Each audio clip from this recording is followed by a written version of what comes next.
Hey everyone, welcome back. In this video, I'll show you how to fix Spotify songs not playing.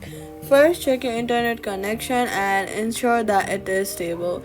Then, go ahead and try playing a different song or playlist to see if the issue is specific to one track.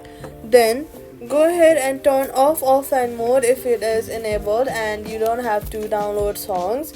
Then restart the app and your device to refresh everything. Also, check your device volumes and audio output settings. Then head over to the App Store or Play Store, search for Spotify, and then make sure that the app is updated to the latest version. Then, if this song still do not play, log out and log back in. That's how you fix the Spotify not playing error. If this video helped you, do not forget to like, subscribe, and turn on notifications for more helpful guides.